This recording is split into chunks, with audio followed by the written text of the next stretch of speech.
بسم اللہ الرحمن الرحیم۔ Communication skill in the light of سیرہ میں اگر ہم یہ چاہتے ہیں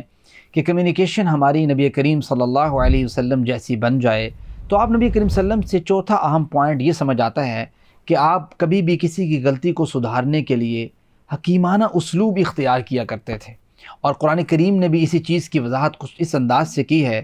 کہ ادعو الی سبیل ربک بالحکمہ، کہ آپ حکمت کے ساتھ لوگوں کو دعوت دیں۔ جو سب سے بیسٹ آپشن بن سکتا ہے، سب سے بیسٹ طریقہ ہو سکتا ہے، بہترین میتھڈالوجی ہو سکتی ہے جو آپ اختیار کر سکتے ہیں، چونکہ بعض اوقات ایسا ہوتا ہے کہ بڑے کو اور چھوٹے کو مخاطب کرنے کا انداز آپ کا مختلف ہو سکتا ہے اور چوائس آف ورڈز ڈیفرنٹ ہو سکتی ہیں۔ یہ ساری چیزیں حکمت کے اندر آتی ہیں، اور ساتھ کا والموعظۃ الحسنہ، آپ کا اچھے الفاظ کے ساتھ مخاطب ہونا، اور کبھی ضرورت پڑے تو وجادلہم باللتی ہی احسن، پھر آپ کا مخاطب کے ساتھ جو مجادلہ ہے وہ بھی احسن انداز سے کرنا۔ اور یہ مجادلے سے مراد کوئی لڑنا جھگڑنا نہیں ہے، یہ وہی مجادلہ ہے جو سورۃ مجادلہ کے اندر ڈسکس ہوا ہے، قد سمع اللہ قول التی تجادلک فی زوجہا، کہ آپس میں ایک دوسرے سے بات چیت کرنا۔ تو آپ نبی کریم صلی اللہ علیہ وسلم کی سیرت سے ہمیں یہ بات سمجھ آتی ہے کہ حکیمانہ اسلوب اپنائیں۔ ہم میں سے کتنے ہی ایسے لوگ ہیں جو اس لیے دوسرے کی غلطی بتاتے ہیں کہ وہ یہ چاہتے ہیں کہ وہ اپنی انا کی تسکین کریں۔ یعنی جیسے مثال کے طور پہ آپ کو ایسے کردار ملیں گے کہ ایک شخص نے کسی کی غلطی کو دیکھا تو وہ کہے گا یار میں نے اس کو بتانا ہے، ٹھیک ہے۔ جب وہ بتا دیتا ہے تو فوراً اس کے ذہن میں آتا ہے کہ شکر ہے میں دس دیتا ہے، ٹھیک ہے، تو وہ دل میں اس کے آتا ہے کہ ہون میں نو سکون ہے۔ اور اسی طریقے سے آپ یہ دیکھیں کہ بعض دفعہ ایسا بھی ہوتا ہے ہمارے ساتھ کہ ہم جب کسی کو کمیونیکیٹ کرتے ہیں تو اس مقصد کے لیے کرتے ہیں کہ ہم اپنی ایگزسٹنس کے بارے میں بتا سکیں کہ بھائی I am also present in this world، کہ میں بھی اس دنیا میں موجود ہوں، اس لیے ہم لوگوں کو غلطی بتاتے ہیں۔ آپ نبی کریم صلی اللہ علیہ وسلم اس مقصد کے لیے نہیں بتاتے تھے، اس کے لیے انسان کے دل میں تڑپ کا ہونا،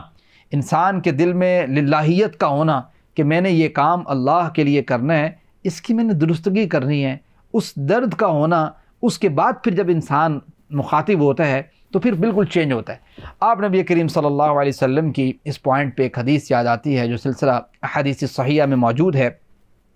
اور یہ سلسلہ حدیث صحیحہ کی 273 نمبر حدیث ہے کہ آپ نبی کریم صلی اللہ علیہ وسلم نے فرمایا المؤمن کالمرأۃ المؤمن،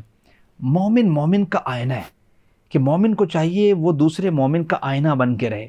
اس کا مطلب یہ ہے کہ آئینے کے اندر جو کوالٹی ہے، جو کریکٹرسٹکس ہیں،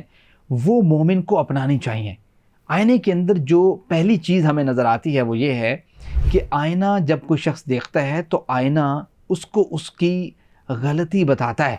مثال کے طور پہ اس کے اندر اس کی کمی کو بتاتا ہے۔ مثال کے طور پہ میرے یہاں پہ کہیں بال لگا ہوا تھا، میں نے آئینے کو دیکھا تو آئینے نے مجھے بتایا کہ یہاں پہ آپ کے بال لگا ہوا ہے، آپ اسے اتار لیں۔ میں نے ایسے ہاتھ کیا اور میں نے اسے اتارنے کی کوشش کی تو میں نے آئینہ رکھ دیا۔ تو یہ جو میں نے پہلا کام کیا آئینے کی وجہ سے کہ آئینے نے مجھے غلطی بتائی، مومن کو بھی اس طریقے سے اپنے دوسرے ساتھی کی غلطی بتانی چاہیے۔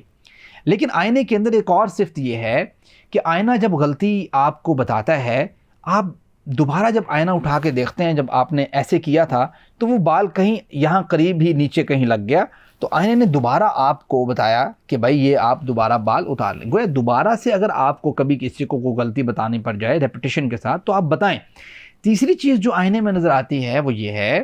کہ آئینہ جتنی دفعہ بھی آپ کو غلطی ریپیٹڈلی بتائے گا وہ کبھی بھی اپنا انداز تبدیل نہیں کرتا،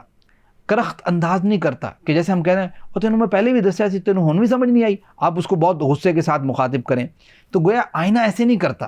آئینہ جتنی مرتبہ بھی غلطی بتائے گا اس کی سیم پوزیشن رہتی ہے، سمجھتے ہیں۔ اور ایک اور آئینے کے اندر خاصیت جو ہمیں نظر آتی ہے وہ یہ ہے کہ آئینہ جب ہمیں کوئی غلطی بتاتا ہے تو وہ صرف ہمیں ہی بتاتا ہے، وہ ہمارا عکس لے کے لوگوں کو جا کے نہیں بتاتا کہ بھئی اس کے اندر یہ غلطی ہے۔